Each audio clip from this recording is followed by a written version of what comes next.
Thanks to our sponsors Renault. The Renault Capture, the versatile compact family SUV. You're still the one I run to, the one that I belong to. You're still the one I want for life.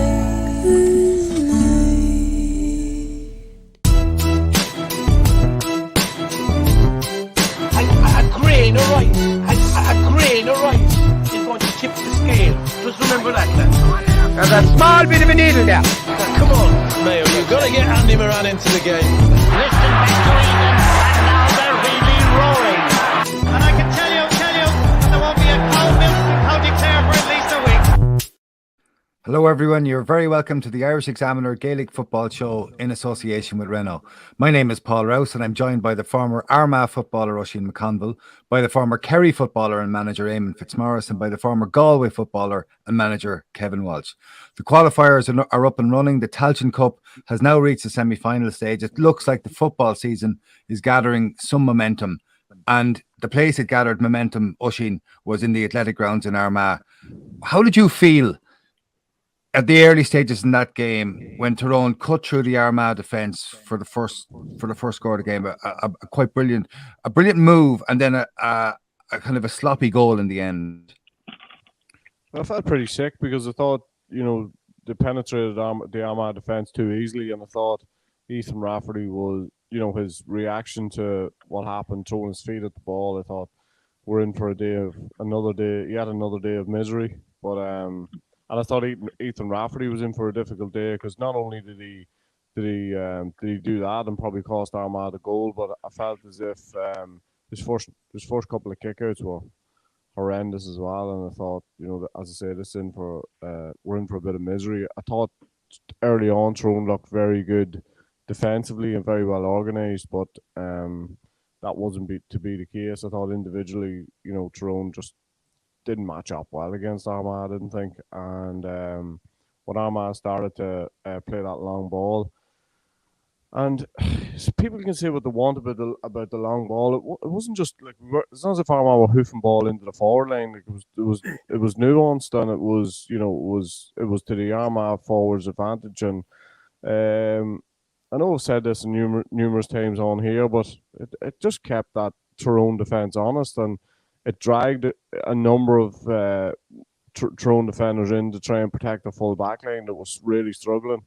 And as a result of that, we got a bit of space in the middle of the field. And to be honest, it wasn't unlike what happened Tyrone against Derry. Armagh went about it a different way, but they were still creating the same spaces that Derry were able to create against them. And Tyrone, obviously, over the last number of weeks, haven't been able to solve that problem. But early on, I was nervous. No point in saying any different. I was nervous before the game, and I was nervous after 3 or 4 minutes. But I thought Armagh more or less bossed it after that. Tyrone had little spells and again looked dangerous a couple of times in the first half where it looks as if they were going to cut us open again. But other than that, as I say, I thought Armagh were much the better team. I want to talk about Tyrone in a few minutes because defending All-Ireland champions and now gone. But if we look specifically at Armagh, Kevin, the role that Éamonn Rafferty played in it as goalkeeper, it was fundamental as the game went on. Yeah, and look at I don't know if it's the first time we've seen a keeper kicking 2 points in play.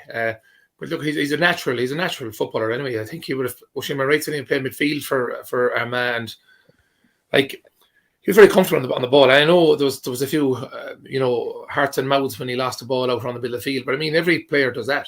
Every player will be turned over at some point if you try to beat a man. So look, by Zoom, Armagh have their homework done. When they come up the field, then there's an Armagh guy sitting on the goal mouth. So it's as simple as just replacing a man without the field. So look, that's the way the game is going. It's the way the game has gone to a degree.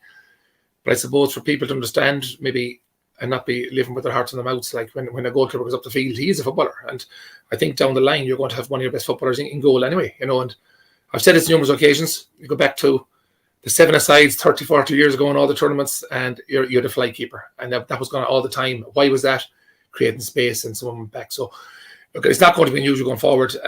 If you have a good footballer who's confident, I mean, there were 2 brilliant points. They kept the momentum flowing for Armagh, and I just think maybe the education of that going forward, even for people going to matches, it's important to understand why the keeper is doing that. So we'd have done that with Rory Avell for try to do as much as that, but we didn't, I suppose, get to that level. But I can see exactly why the goalie would do what he's doing at the minute. Except Oisín has pinpointed the fact that it was an Ronan Rafferty mistake in stopping the goal for Tyrone at the beginning. There was very nearly a second goal where he came off his line into Jardio Burns for a fisted ball. He clawed that away. So he's 2 points on the credit side, but there was a debit there as well, Kevin, and it is a risk. Yeah, but I suppose on that one where he clawed the ball off the line, I mean, that's just, I suppose that's the coach of a keeper. Should he have been off the line when he didn't have the ball? So that wasn't a case of him going up the field. That was a case of just probably being a little bit off his line. So that's down to coaching again. Maybe he hasn't been playing there as a young fella. So I suppose the point is, if you're, even minors all the way up now, you're going to probably have keepers that are coached for both, how to step back and how to go forward. But probably got caught off the line a little bit, maybe in his head was he going to take it off again. But look at it again, it's down to coaching the guy probably on that. Éamonn Rafferty's history would be that he would have done goals at underage. When I'm talking about underage, I'm talking about under 12s, probably up to under 14s. Developed into a guy that was obviously hugely athletic. Played minor, under 20, out the field. Played senior level at midfield, 11, 14, 15 probably at times. So he's played in a good few positions from the midfield up. So his ability, the way he strikes a ball, he was Armagh's free taker for some time as well. Whenever he was introduced into that side, so the way he strikes a ball was never in question. I suppose the question that I would have had was, how apt is he at going back into goals and fulfilling that role? Because I actually thought that there was a couple of times he was at fault for things, but the only way to develop him is to give him games. And at this time of year, you're giving him games in crucial matches, and so he's going to be exposed in certain areas. But I suppose the way Armagh are looking at it now is that whatever he's taken away from his own game or the game of a keeper, he's given us in spades going the other way. And I suppose there's a payoff there, and I think that's a risk that Armagh seem to be willing to take. But I think, guys, as well, there's, I remember going down to Kerry 4 or 5 years ago with Galway ourselves, and we would have analysed it that, and Mayo and Kerry in particular would have been really, really very good at pushing up, and they would, be man-to-man, hands-on, even out towards the sidelines. So, we would have worked heavily on getting the keeper right up the center of that field, because I think, if you're and you keep your backs wide, then if the instructions from the opposing team is to be all over your man, that whole middle is open. And I think that's the only way of keeping that press honest as well. So what do you do when all of a sudden you find him around the middle of the field if he's good at as a footballer? So it's definitely a weapon to maybe change the game plan of a team that's really, really good at high press. And I would find Mayo and Kerry very, very good at.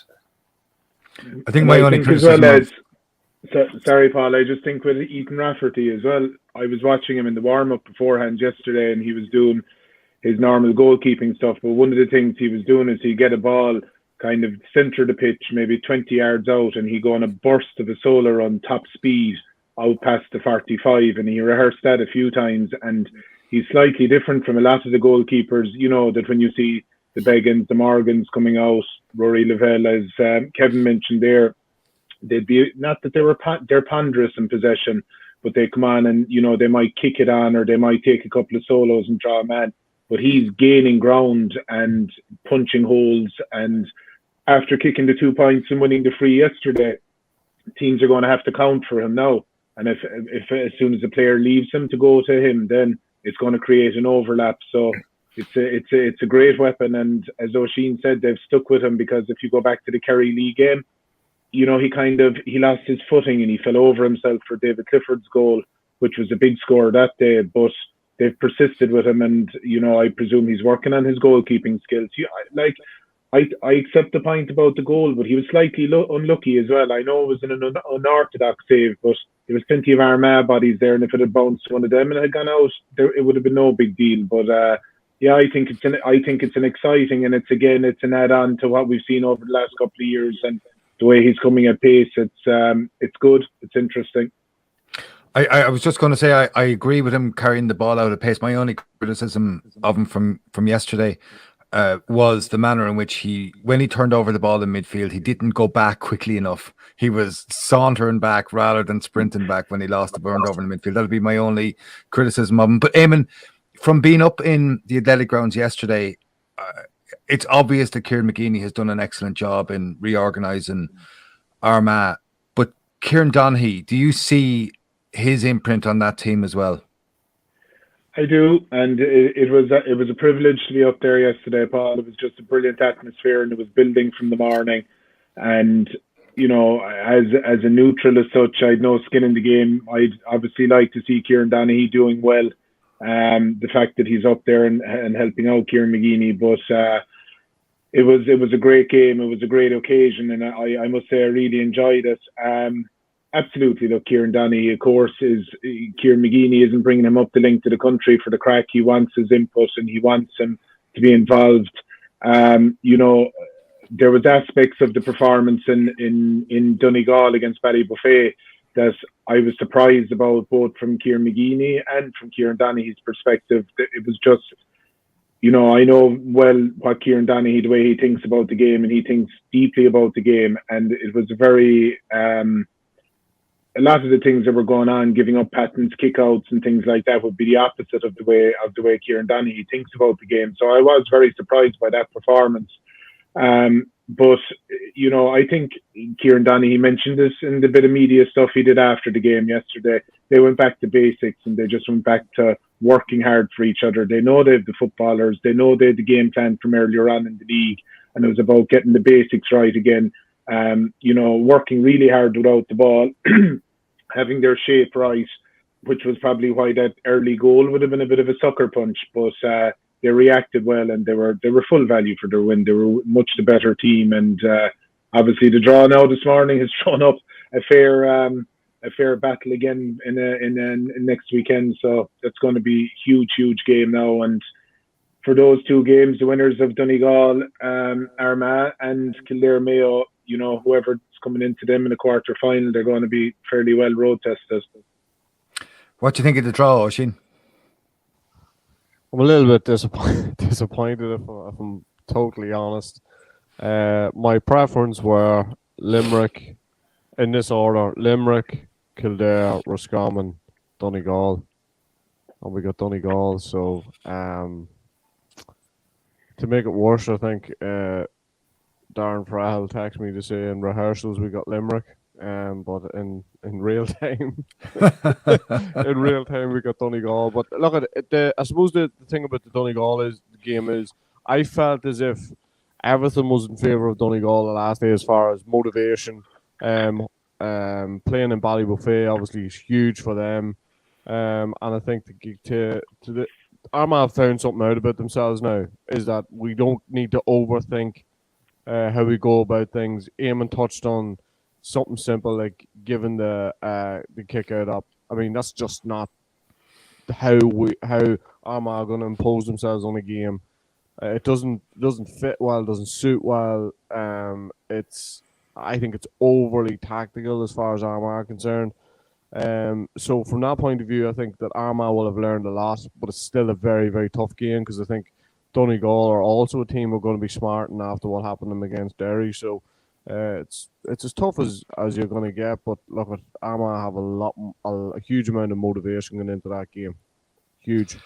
We can't leave that match without talking about the decline of Tyrone. Kevin, what do you see as having gone wrong with Tyrone this year?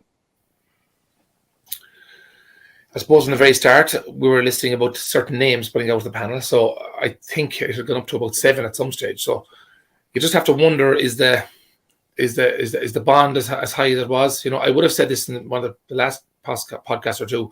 Tyrone won the All-Ireland last year. I think if Paulie Clifford had a chance to put that ball over the bar with a fist, and Tyrone would have been out. So, they won the All-Ireland last year.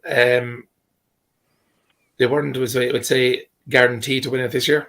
At the same time, since the league started, I suppose all the deflections from the panel, it just didn't sound good. I don't know. I know one of the players came out to say that it wasn't anything for any reason, but with that many players gone, I don't think it motivates your dressing room. So I'd say there's something there that's just not 100%. I know you spoke about Armagh kicking the ball yesterday. It was lovely kicking, and Oisín 100% correct. It was out the outside of the forward all the time. It was lovely ball and lovely to watch. But the Tyrone of the past wouldn't believe in that much space, and they left a huge amount of space. The amount of times number 11 went through yesterday up the centre, it was wide open, and Armagh could have a few more goals. So that for me wasn't the Tyrone team of even last year. So is it the players that's gone? Is there something just not right there? I don't know, but it's certainly not. The same bond doesn't seem to be there. Éamonn, hunger is it's an elusive concept really when it comes to sport, but the suggestion is that Tyrone did not have the hunger for the battle this year, and it comes down, it was manifest basically in the amount of space. Their defence last year was brilliant at scrambling back, and this year it just didn't happen. Do you agree with that? Yeah, and look, I do, and that kind of game where they are scrambling back, that is based around hunger, and hunger can be, generated as a group. Obviously, when you haven't won something, but then as an individual, when there's serious competition there for your jersey, and Kevin mentioned that the fact that their panel wasn't as strong, and when they were beaten by Derry, I was saying to myself that day, if they had the likes of, particularly the quality of players like Tyrone McCann, Mark Bradley, to come back into the team to kind of change it up a bit, whereas they were kind of going back to the same players the whole time, who were just out of form, which can happen.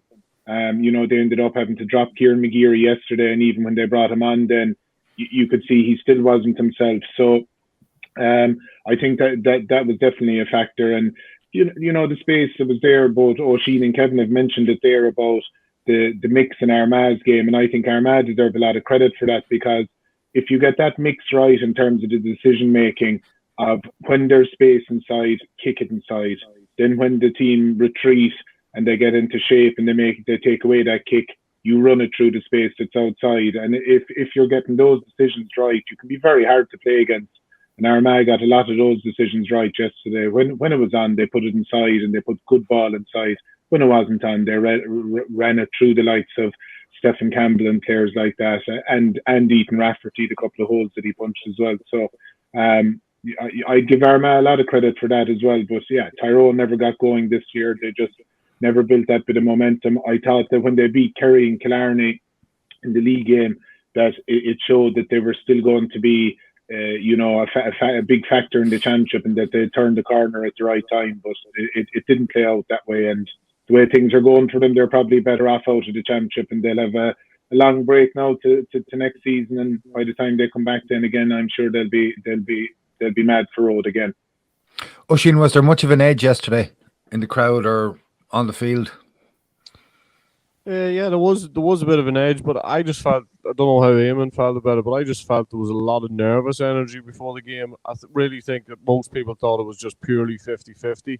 And I think the Tyrone supporters that I spoke to beforehand, well, let's face it, not too many of them speak to me, but the few that did were nervous about the fact that they just wanted Tyrone to, what everybody's been talking about all year. Because I feel as if Tyrone at times this year have given themselves a fair amount of excuses in that, like they put away the Armagh defeat even in the league to just not being right, just not being far enough down the lane as far as training's concerned, and they're only back off the holiday, and that then extended into the Derry thing that those 5 or 6 weeks will have helped them immensely, and still you knew after 20 minutes of the game yesterday that they just weren't at the pitch of it properly. The defections definitely didn't help. And a lot of players just not playing into form. And I think they missed Kennedy in a huge way yesterday, because I think there was really no foul for Con Kilpatrick. Con Kilpatrick was trying to do the job that Brian Kennedy was doing and freeing up Frank Burns. That doesn't suit him. Brian Kennedy is the dog who goes through all the work in the middle of the field, and that allows Con Kilpatrick, a more of a free role to get forward. And even I think at the end of the league, especially against the likes of Kerry, he was able to get forward, and he had a huge influence in that game in Kerry, and he just wasn't having that same influence again. So little simple things you talk about, even like Kieran McGeeney, who just you keep expecting him to find that form of last year. And when you look at Kieran McGeeney, what do you expect of Kieran McGeeney? Well, what I expected of him was exactly what I expected of him last year, and that was that he was the worker. He linked play, but he also was able to get up and get scores. But he just didn't have the dynamic way of playing that he had last year, and I think that really cost Tyrone in a big way. And I think up front they're just malfunctioning in a huge way, and they're overly reliant on McCurry. Dropping McShane, I thought, was a strange one, because I actually thought that against Derry, McShane looked to be moving as well as he had done in some time. They took him off in that game, and then they didn't start him in this game. So I'd say the confidence wouldn't be, where it needs to be. Even there was a strange one starting Peter Teague. Peter Teague's a hell of a good footballer. He's going really well at club level, but that's his first introduction. He didn't play any league football. We'd threw him in for the championship, and he was like, there's no point saying he was absolutely roasted by Aidan Nugent early on in the game, and then they take him off before half time. So a couple of strange decisions, but I could sort of understand they were just searching for something. They needed something to ignite them, to give them that bit of an injection of energy, because I felt that Armagh played with a huge amount of energy in comparison to Tyrone yesterday, but they just couldn't find it. They were searching for something all year.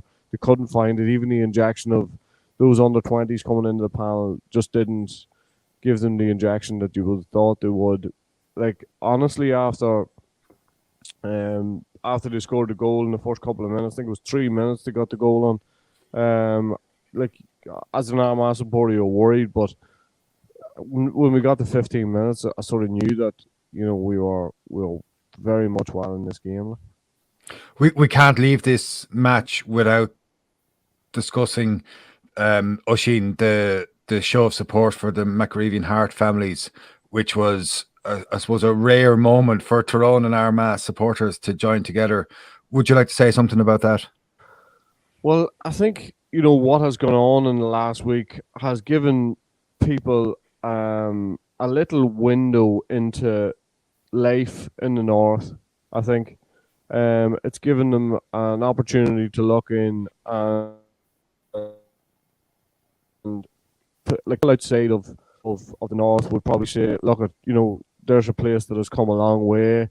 There's been serious bridges mended, but at the back of it all, there's a minority of people who just don't want to move on, and that's really, really sad, because in order for us to move on as a community and as a country, you have to have the majority of people on board, and I think the minority are holding us back. And what went on in that Orange Hall is just I don't have the vocabulary. It's just absolutely disgusting, and I think that show of unity yesterday tells you everything you need to know about. It tells you everything you need to know about the people of the north, but it also gives you an idea of the unity and what GAA in general has meant to people up here for the last 100 odd years. And I think yesterday was just a show of solidarity that, to be honest, at the time would make you quite emotional about what was happening, and what had happened. And as I say, what had happened was absolutely disgusting. There's no time for that, and that goes for the stuff that happens on the Protestant side and the Catholic side. Yeah, it's in the margins that there's still conflict there, isn't there? It's not over in that sense. There's still a mindset on the margins of both sides, which it hasn't ended in that sense. No, and again, it's just like, you know, the amount of people who were in that video, and that one person couldn't stand up and say, listen, that they didn't have the courage to stand up and say, listen, this is not right. And I think, you know, we've been given the opportunity to do that in different gazes, in different spheres, and I think there are a lot of people who have the courage to do that, but having watched that, you know, it's mind blowing that people think that that's okay, because it's certainly not. It's not a straightforward thing to move on from talking about that and returning back to football, Kevin. But if we look at the Mayo Monaghan game, what decided that match? I suppose a number of factors, Paul, to be honest. But before I go to that, can I just go back to ease your mind on Éamonn Rafferty running back into goal? I was continuously watching, but my screen was showing it off. I wanted to see who was back to cover him. So a lot of games that passed, we've seen these guys scrambling back because they had nothing done on the playing field to suggest they'd be comfortable. So they run back like mad out of fear. But if you look at the Armagh, the guy was back on the line straight away. So by the time the camera came into focus, he was back there as the standing keeper. So I think just because the keeper's wearing a different colored jersey, there's a big awe if you lose the ball. I think we just kind of get out of that. We get out of that kind of a mentality, because if it's done properly on the pitch, there's a guy back on the line. You know, it's whatever size the goal is not going to be massively tested. So just to ease your mind on that one, Paul, in case you can't sleep tonight. I will. I'm much happier now, Kevin. I'll be rehearsed, so don't worry about that, okay?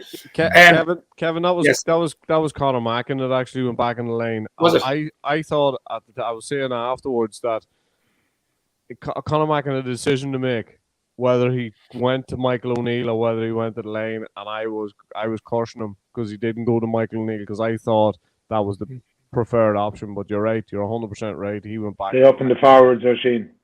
Yeah. I do all my thinking from the 50 up. Yeah, right. So anyway, Paul, go back to your question. Look, there's a number of factors, obviously, but like, I mean, it doesn't take me to say this, I'm sure, but like there certainly was a few decisions, and I know Banty was very strong in his views after the match, and you know, and it's very hard to blame him. There's so much work going in, and you all know this, the amount of work that goes in to preparing teams and everything else. You know, look, at the end of the day, you know what I'd love to see going out of the game is that there's two things that would probably decide a game. If the teams are very, very closely matched and there's the same prepared. And that is a little bit of luck on the day, and unfortunately the man in the middle.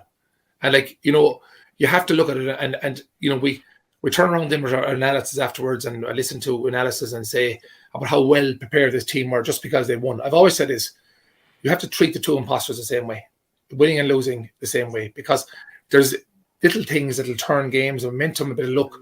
But what we have to get rid of is the inconsistency of refereeing. And I know I'm strong on this, but I'm going to get stronger on it. And you might say to me, well, it's a very difficult job. I know it's a very difficult job. I'm not going to say anything else. It's a very, very difficult job. So why not make it easier? How can we have one man calling these decisions in 150 meters by 90 meters? It's absolutely crazy. I'm looking again, I'm repeating myself about the linesmen. I'm repeating myself about the umpires. Who was the closest to that person who got fouled in the penalty area yesterday?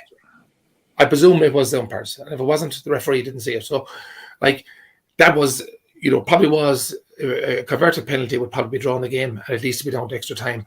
But look at it, I'd be sick in the blue in the face talking about this. The game has to move on this. I mean, I can understand the organisation will say, well, who's going to be the linesman in a junior B game in Galway? They're not putting the same effort in as county teams are. So we've got to look at this realistically and say, this has got to stop. And as well as that, I go further.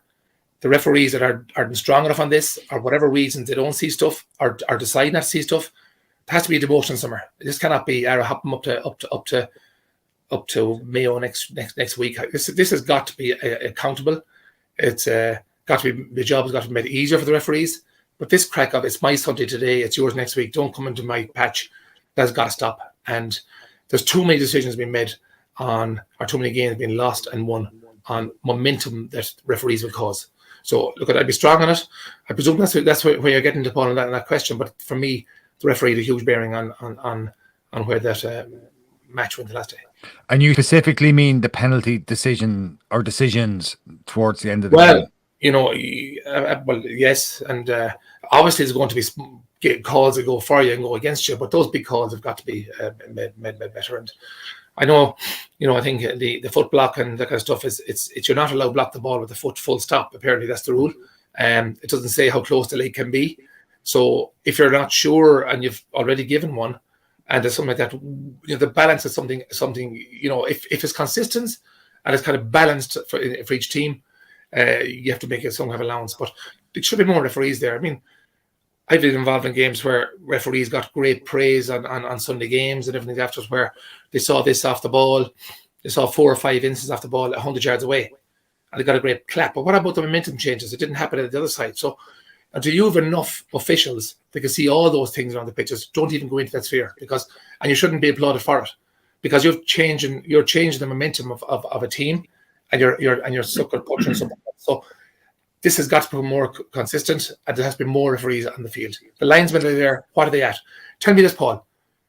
If I'm a referee, one of the easiest decisions I'll have to make is who put the ball up the sideline. And you have one man at the sideline with a flag going that way. And if I even get 9 out of 10 right as a referee, I'm not doing too bad. And I expect I would.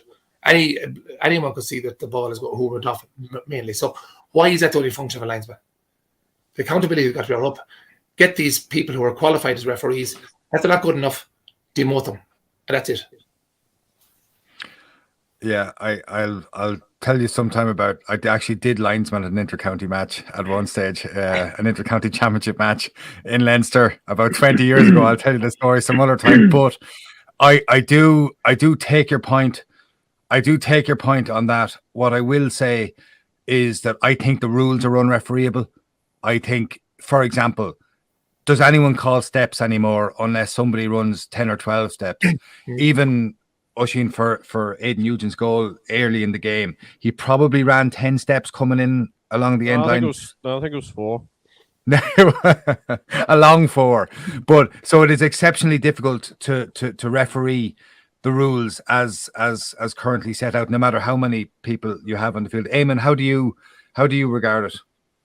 Yeah, look, I agree with a lot of what Kevin said there, Paul. It is a very hard one to take at the top level of the game when you lose a close game and a lot of decisions have gone against you. I think the one that kills you most is inconsistency in decisions within the same game. That's the one that will drive you absolutely bananas, because you accept that people are going to make mistakes. Sometimes they won't review. To take Kevin's point on, I agree about the linesman.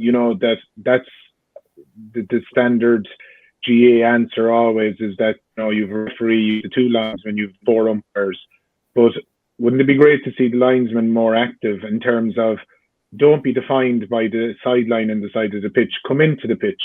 Be when the ball is down at a certain end of the pitch, come in and actually be an extra referee there in that particular space and support the referee. But there is a bit of the territorial thing about it, as Kevin mentioned, that I'm the boss today and I'll be making the calls. But the game has gone so fast, and in general, I think the referees are doing quite well to stay up with the play in terms of how quick the game has gone and everything else, and the up and down nature of the game. But it is a tough pill to swallow when you lose a tight game and cumulative decisions have gone against you. And like I said, that there's inconsistency from the same man within the same game. It's a hard one to swallow. Kevin, are Mayo back? Colin Sheridan has a very good piece in the Examiner today about hope is raising its head in Mayo again. Is that hope rooted in any reality? Why would he put a piece like that, Paul? Where did he get that notion? Well, he's not saying that there is a logic to the hope, but he's just acknowledging that it's a factor that they're beginning. It's not that they're realistic about it, they say, but that there's a hope. You see no hope. I'm judging from that. Oh no! I'm just wondering where that piece came from, because Look, I'm going to have the crack. Paul, look, there's always hope in Mayo. We know that, okay? They've rebounded. I'm still not sure they are where they were 3 or 4 years ago. Sorry, I am sure that they're not. They haven't replaced the players that had been there, the driving forces, until they're proven different. I don't see it. They'll always be competitive. They're always honest. They've got the best supporters in the country. They'll always be back for hope, like I say, and they're rightly so. But there's a long way to go for that particular Mayo team to say that they're right up there with Kerry and Dublin at the minute. But maybe as time goes on, it will. I mean, that's a tough game again for them. They're going to do well even to get out of that game itself. But against Kildare, you mean the draw? Yeah, look at it. That's there's more in that Kildare side than if they can steady up the back. I mean, 5 goals against Dublin was absolutely crazy. And again, maybe I brought this point up to 4 weeks ago, Paul, on the podcast. I'd like to see that around the Kildare table that it's not all 6 footballers that are, that everything there'll be a challenging environment around the table, and it might be that why was it so open at the back? Like for me, there should be a bit more challenging going on. I don't know what's going on there, but if they get the back sorted out, obviously it's going to be quite tight with Mayo again. But I think they've a good bit to go to say that they are where they were 4 years ago, to be honest. Oisín, hope for Mayo? Well, I thought they went after Monaghan really aggressively for the first 20-25 minutes of the game, and I just thought it looked as if they just run out of steam really after that. I know that there was refereeing decisions on it, and I know that was infuriating, and I can understand where Banty's coming from. But I also got the feeling from Monaghan, having seen them against Derry and seen them against Mayo, that there was a hell of a lot more in Monaghan this year, and I felt that they would be the team that will walk away from this championship with regrets and feel that they didn't have a proper go, and that they went down to Mayo and they tried to contain them and never really went at them and caused them, as many problems as they should have. But as far as Mayo's concerned, it was the first time in a while I'd seen Mayo so aggressively try and hunt the team down in the way they used to, but they just couldn't sustain it. As I say, after 20-25 minutes, that's when I thought Monaghan would completely take over, because it looked as if what Mayo had started with, which was excellent, they weren't able to sustain that run. And if they can't sustain it above 20-25 minutes, it's going to be tough for them from here on in. So, whereas I wouldn't completely write them off, I would fear for them a little bit, to be honest.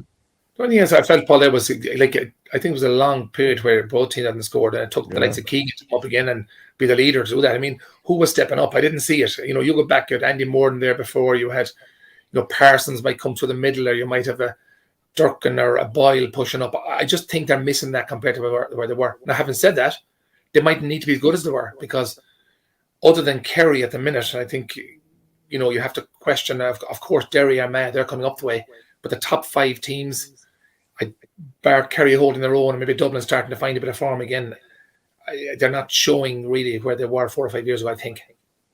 Do you think the standard's down this year and even last year compared to 4 or 5 years ago? Well, I think Donegal are struggling for leadership at the minute. Tyrone are where they are, they're out. The Kerry have retained it. Dublin, I think, aren't as strong as they were when they had Mannion and McCaffrey. They're getting back to where they were. Mayo aren't where they were. So I do think the standard is down, to be honest. But there's a few teams starting to come up from the bottom. So maybe it'll take a year or two. Is the door open for Galway? Were you impressed with Galway? Yeah, I think the door is open and the draw is good. I suppose, Galway done what they had to do and should have won by a lot more than what they won by. At the same time, Roscommon, who will always be known for their grit and determination off and on the ball, for the last 2 years just don't seem to have that doggedness that they had before. So I'm not so sure how much Galway were tested in that. But Galway done the job. I felt they would have done the job. But I suppose the bigger tests are coming for Galway now at the minute. And look, they have a good side of the draw, and I think the teams on that side of the draw aren't as strong as they were. So there's a good chance of getting to the final there. Éamonn, last week, Oisín and Tony and Brian Sheehan, they gave Munster football an awful kicking, and the quality of the Munster Football Championship an awful kicking last week. But Cork and Clare are both through to the last 12. Munster Championship is back, Paul. Yeah. Look, it was hard to argue with any of what the lads were saying last week. It's good for, either Cork or Limerick are obviously going to get to an All-Ireland quarter-final now, which will be, whichever one of them gets there, it's going to be huge progress for them this season. I think it's a massive opportunity for Cork to get into a quarter-final, and what would have been, an ordinary enough season can end up being quite a good season for them in terms of the development of that group. Look, I think it makes the draw interesting, possibly from Kerry's perspective as well. The fact that they've drawn each other, I presume repeat games aren't allowed in the quarter-final. So that means I think they are. I think in the quarter-final they are allowed in the quarter-final. Yeah. All right. Okay. I think it's not clear on that. I'm not clear on that, but I think so. Okay. So maybe that won't be a factor. But it's a huge opportunity for those teams, and similarly, Clare and Roscommon, they have a great chance of getting into an All-Ireland quarter-final. So you could end up with 3 Munster teams in the All-Ireland quarter-finals after all are giving out spots. Yeah, and Oisín, do you see? When you looked at Mayo, when you looked at Cork, you look at Clare, you look at the teams coming through the qualifiers. Is it really Armagh the only serious threat there, or do you see Mayo as a threat as well?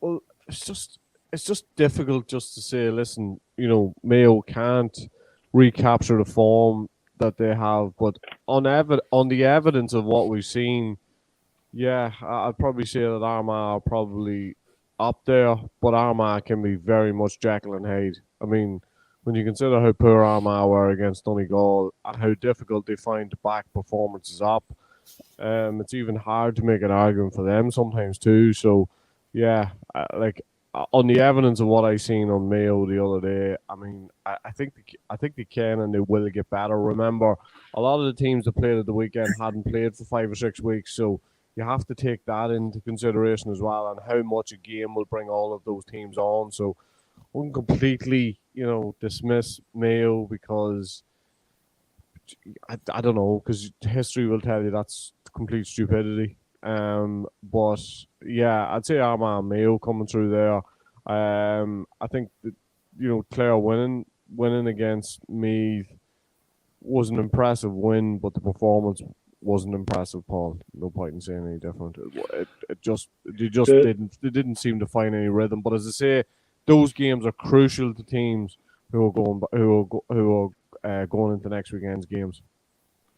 Paul, just on Mayo, Paul, Mayo and accepting Kevin's point, they definitely aren't as strong as they were a couple of years ago in terms of the personnel they have, but they're notorious for playing to the level of their opposition and just doing enough. And the further up through the thing they go, and the stiffer the opposition becomes, the better they get as well.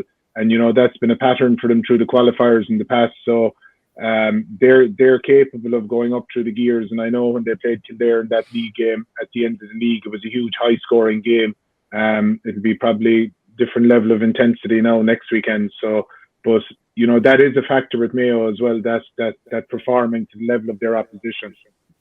Yeah, no, I agree with that, Paul. Sorry, Kevin, but if I look at Durkin, Cohen, McLaughlin, and Ruan in the middle of the field, there's 4 huge players that I thought were well below par the other night. So, and even McLaughlin had a couple of opportunities to put that game to bed as far as Mayo concerned. So there is room for optimism there, but they have to improve significantly. Yeah, the only thing I would say on that, I agree with you both guys in that. And Mayo have, and this is where Armagh may get caught, and they got caught a few weeks ago. When they have to carry, and they're not there long enough yet, they have to carry a level of expectation, and it favours tags is very hard for teams only coming through. So this Mayo team, like I said, Éamonn, are proven that they can carry either way. So they will give all they have. There's no doubt about that. Where Armagh can be up and down the stage until they get a bit more experienced. Where will Derry become now as well? They're all been underdogs. So Mayo will carry that, where Armagh, I suppose, expectation. Will they be able to carry expectation? They probably will at this stage, but they haven't got the years behind them that Mayo have, I suppose. Éamonn, just to clarify, I think you're right. Actually, there are no repeat pairings allowed in All Ireland quarterfinals. But can I ask you, the 4 weeks gap for provincial winners, what would you be doing if you were now manager of Kerry or of Dublin? What would you do for these 4 weeks when you know that other teams are coming through qualifier routes? Yeah, it's a hard couple of weeks, Paul. There's no doubt about it. Look, I think in an ideal world, I was never a huge fan of challenge games, but at the same time, you might try and get a challenge game in there because of appreciating, that the other teams are all getting serious games under their belt. But you're just trying to have your training as intense as you possibly can, and that the preparations within the group is really on point, and every minute that you're spending together is worthwhile. The one advantage you do have is, you don't, even though it can be a disadvantage not knowing your opposition, it also forces you to just concentrate on yourself and getting your own house in order and getting everything right. So I imagine with Kerry and Dublin and, all of the provincial champions the last couple of weeks, slightly different for Derry maybe, from the point of view that they had a tough Ulster Championship and they might have needed a bit of a small bit of downtime for a week before they started revving it up again. But I imagine Kerry, Dublin and Galway would all have been back at it straight away and trying to make sure that their graph is going up in the right direction. But intense training sessions, bit of variety in training, bit of variety maybe in terms of venue, and possibly going away for a weekend or a long weekend training camp to have the group together, Paul. I imagine that's the kind of things that those management teams are thinking about. And in terms of preparation on other teams, I take your point about focusing on yourself, but would you have people in the background working on all 8 teams who are still in the qualifiers? If you're Dublin, you probably have fought because you'd have a backroom team big enough to be doing that. But I think, look, what we used to do is that we divided up among the management. Everyone would have a province that they would focus on, and then as the thing was narrowing down, they would have a background, whichever one of the management was dealing with Ulster, for example, they would go to the Ulster Championship games, they'd see all the Ulster games as much as possible, and they'd be kind of the expert on Ulster for us, and they'd inform the rest of the group. But the analysts would kind of have to wait until the opposition was known and then to start pairing everything back. But that is a huge body, particularly for the All-Ireland quarter-final. It was always the one that, there was a lot of, you were often coming up against a team that had come through the qualifiers. They played a good few games, and trying to filter it down to bite-sized chunks for the players to make sure you weren't flooding them with information, but at the same time you were doing your due diligence. It was a challenge always for that one. But which province did you focus on when you were the manager? When I was the manager, yeah, I could go wherever I wanted. I let the lads a province each, and then I could go wherever I wanted. And where did you generally go? You're setting me up, Paul. You know what I'm going to say. I saw Dublin play a good few times, but as time went on, then I used to bother with their Leinster Championship games. No, I went often to the big game on a particular weekend if we didn't have a game ourselves. But what are you looking for when you go to one of those matches? What exactly are you looking for? You're looking for the detail in the opposition. You're looking for what are they specifically doing. You can see all teams have patterns that they work on in training and that they want to implement in the game. And that's why oftentimes if you're watching one of your main opposition, if they're actually playing against a weaker team, provincial championship, it can be a very worthwhile exercise because they get to do a lot of what they want to do. So you can see their game plan kind of in it's in full flight and it's in its best in its best form. So that's why it can be worth going to games that can be pretty one-sided because you can see what a team are exactly planning. But the value then of going to one that's more 50-50 is you can see how an opposition can upset that game plan and what they're doing and what you can learn from that. But one thing I always found, it didn't matter where you went, and sometimes you'd have long journeys after a busy week of work and training and everything else, but you'd always learn something, and it was always worth the trip. I don't think I ever went to a game and said, well, that was a waste of time today. You always learn something, whether for yourself, for the group, or about an opposition down the line. Did you have the same approach, Kevin? I'll be honest, I really enjoyed, if you got 4 weeks of that, I would have enjoyed as a manager. It's a great time to maybe reflect up towards the break and, be very clear on on the stop, start, continue for your team. So you could, you'll be putting in, well, what does this team need to stop at that's kind of half killing us? What do we need to start that we're not just implementing properly? And what do we need to continue on the positive side? So there's always something like that. We'd always work off those type of three letters sentences. And I found it a brilliant time to get work done with your team.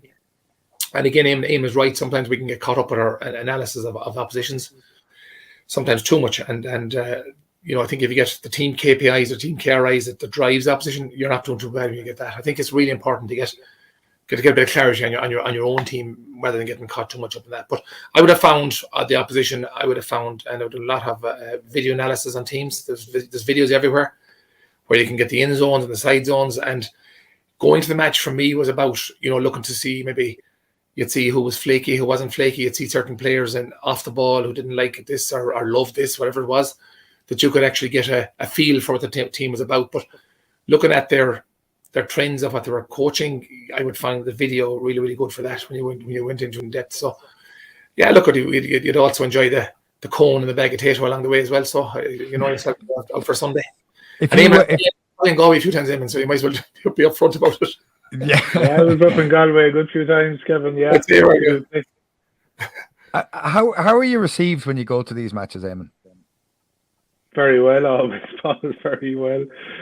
When you're there in a casual circumstance like that, always very welcomed. And obviously, when you're coming to our, then very different. Yeah, and Kevin, you mentioned flakiness, seeing flakiness in a player. How would you go about exploiting that flakiness? So, Paul, definitely not on the dirty route, because you have to be. There's rules, you know what I mean? Because the referee can see everything, so we're safe. But look at it. When I say that, I suppose what you're saying is, like, at the end of the day, it's about making and taking space, and who can apply what type of pressure. For me, and after that comes your conversion rates, your good defending, all that kind of stuff. So, how can you exert pressure? So, if you see somebody that's left with a perfect opportunity to put a ball over the bar and they decide to turn it down, 10 minutes ago, is this guy just doesn't want to take accountability or doesn't want to take it on, or vice versa? Are you going to have your gunslinger that if you can corner him and put him in certain amount of pressure, he's going to start shooting from everywhere? So all those little things you'll find in players, and some people don't like you close off the ball. Other people are complete warriors. You're wasting your time going near them off the ball at all, and vice versa. The likes of the Keegans this world, who are real leaders, you've got to close them guys down very, very quickly because you know what they're made of. So it's just. I know I'm not giving you the answer you want, Paul, but that's... No. I'm absolutely open. Oisín, did you see yourself being studied in other teams? Would you ever do something differently because of understanding the research that was going on as a player, Paul? No. I never really thought about it until I was finished playing. As far as who's going to study or what. Like, I mean, you get to a point where you know how you're going to go about things, how you're going to play, and like it's working for you. Just like generally speaking, you stick to it and maybe go off script a little bit sometimes. But I was probably one of those players that Kevin's talking about, in that I generally didn't have a huge amount of patience. I would be having a shot from stupid angles and would drive probably a manager absolutely mental now at this stage. But I think whenever you're playing, that's not something you really think about. But I do think as a coach or manager, I think there's a significant difference between studying video and actually being there and watching how teams operate and how to go about things. I think you get a much better feel for teams in general whenever you go and actually see a team. And I think if you go and see a team in action and you follow it up with some video analysis, I think you get a much better feel for where a team is at. That's the way I would feel about it anyway. Before we finish up here, we're going to look at next week's games. the 4 games that are played next Sunday and Saturday are Roscommon, Clare, Limerick, Cork, Kildare, Mayo, and Donegal Armagh for places in the All-Ireland quarterfinals. Oisín, Donegal Armagh. What about him? Who's going to win it? It's a really it's a tricky one for Armagh, and I think, as I say, Donegal are smarting again, and will have found out a lot about how Armagh now want to play. I just think that, as I said, when Monaghan review what happened last week, I think they'll have regrets that they didn't have a bit of a go, and I don't want to see that with Armagh. I actually think Armagh are similar to Mayo in a way, in that it doesn't suit us to sit off teams. It doesn't suit us to give up the kick out. And I think that's exactly what we need to do against Donegal. And I know how dangerous that is against them. I know how dangerous Patton is going over the top. But I think if we're properly prepared, I think Armagh have a serious opportunity to win that game. Yeah, so you're saying they're going to win it? I went for Tyrone last week, and that worked for me. So I'll tell you what I'll do. I'll go for Donegal. Okay, is that the way it goes? Éamonn. Yeah, no, look, I think that Armagh are in a great place after yesterday, Paul. Kevin mentioned it earlier about backing it up now and, having possibly a bit of the favourites tag. I think that the championship game in Ballybuffet, number one, is a huge factor. There was the whole messiness around suspensions and things being overturned and all of that stuff in the lead into the last game, which wasn't ideal. Armagh don't have a chance to overthink it this week. They just have to. They're in the flow now and just flow with what they did yesterday and try and bring that again today. With, of course, taking Donegal into consideration as well. But I give Armagh a great shout. I expect Armagh to win, and unless Donegal pull one of those performances that they're capable of, but it's hard to see it after the Ulster final. I give Armagh a great shout. Kevin. Yeah, I'd be going Armagh, Paul. I think just the up and coming team. But again, my little bit of fear is carrying a little bit. I'm not sure they're favoured or not, but the expectation is to win for them. So if they can carry that, but look, there's some great footballers at the minute. I just expect them to get over the line this one. Oisín, Kildare, Mayo.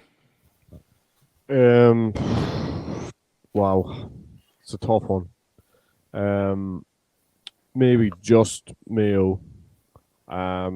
Difficult to see Kildare recovering to the extent that they could take down Mayo, and I think Mayo will have, as I say, for 20 minutes or 25 minutes the last day. We'll see how the best way they can go about taking teams out. And I thought defensively, they matched up pretty well. So I think again, really, look, almost impossible to call. I'll just go Mayo just about edge it. Éamonn. Yeah, a very hard one to call, Paul, and I suppose that's the beauty of the way the championship is structured. That nearly every week we're saying the same thing. It's so hard to call the games. If Kildare play with the anger that their performance against the Dubs justifies, I could see Kildare winning it. If they play with the passivity, particularly defensively, that they played against the Dubs without the ball, Mayo will win. Kevin? I think Mayo slightly, very, very tight, like the lads. I just have a fear for the way that Kildare are setting up at the minute. I think they're far too open. I know things improved in the second half against Dublin, but the game was over. So at that point, it's very hard to judge on when there was nothing on the line. So Kildare have to get their ship in order at the back. And if they don't, Mayo will probably take them out. Oisín, Limerick, Cork. I went for Louth against Cork the last day, and Cork did just about enough to win that game, and probably will pick up a nice little bit of confidence as a result of that. And I'm going to go for Cork just about. Éamonn? Same, Paul. I think that Limerick will find it hard to recover from the the Munster final last, the nature of it and the nature of their performance, I just think that it kind of punctured the momentum they had, or that wave that they'd been surfing up to that point. So I think Cork seem to be improving, so I'd expect Cork to win that. Kevin? Yeah, Cork for me as well, Paul. I've seen a good bit of Cork this year. I haven't seen much of Limerick, to be honest, but Limerick have had a great season for the promotion that they had. So, like Éamonn said, the bubble burst a little bit now on that last performance. It'll be hard to pick it up, but Cork have been quite poor all season, to be honest with you, and they have a lot to improve on up against the big boys, but I think they should have enough here to win this. And the last match on next weekend, Oisín Roscommon, Clare. Tough one. Haven't watched that Clare game. I didn't think Clare played well, so I think there's a significant amount more in them. But I like Roscommon. I've liked Roscommon, and I get what Kevin's saying about them. But I do like Roscommon, and I think this is their level, and I think quarter final is probably just rewards for where they're at. So I'm going to go for Roscommon. I'm just going to ask you, Paul, are you just going to sit in the fence in all these games? Oh, I'm going to call. I'll call them all together. I was just wondering if you were just going to come on next week and ridicule us for how we got so many of them wrong. You're actually having an outstanding season. You've got almost everything right so far, apart from Tyrone last weekend, where it was the greatest public service announcement on behalf of the Armagh team you could possibly imagine. So go Roscommon then. Yeah, Éamonn. Yeah, same, Paul. I think, look, that these two teams played in 2016 in the same game to get into an All-Ireland quarter final, and Clare won that. And I know that Roscommon were very disappointed at the time, and there's still a good few of those players around. So I think, there's a small bit of an angle there for Roscommon. I know it's a good few seasons ago now, but at the same time, there is that. There's just that something to lean on. There's a huge reward to get into the All-Ireland quarter final. I've massive respect for Clare, but I think a neutral venue in particular, I'd be expecting Roscommon to do it. Kevin? Yeah, I'm expecting Roscommon to do it as well. But I think what would be more important for themselves, well, obviously the result but I mean, they're heading into a quarter final after that. Whoever wins it, I think Roscommon are going to have to show that bit of bite that they would have shown the years gone by.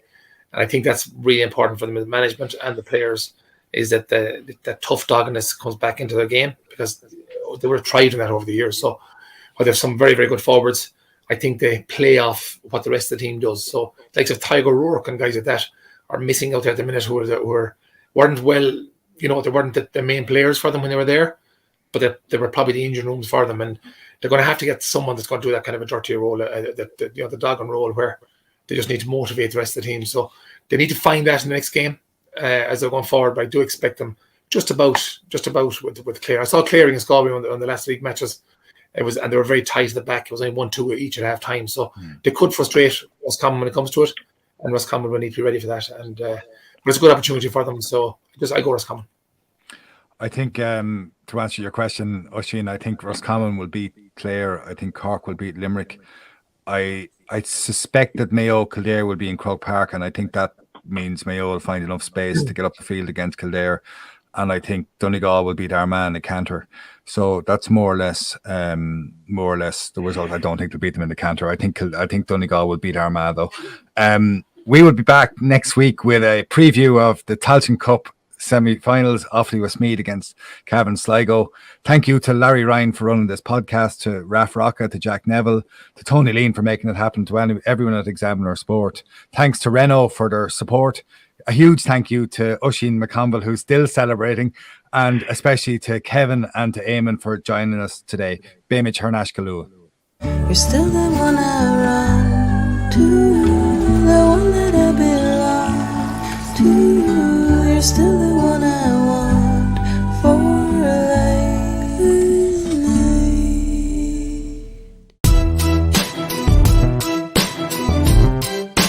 A grain of rice, a grain of rice is going to tip the scale. Just remember that, lads. There's a small bit of a needle there. Come on, Mayo, you've got to get Andy Moran into the game. Listen,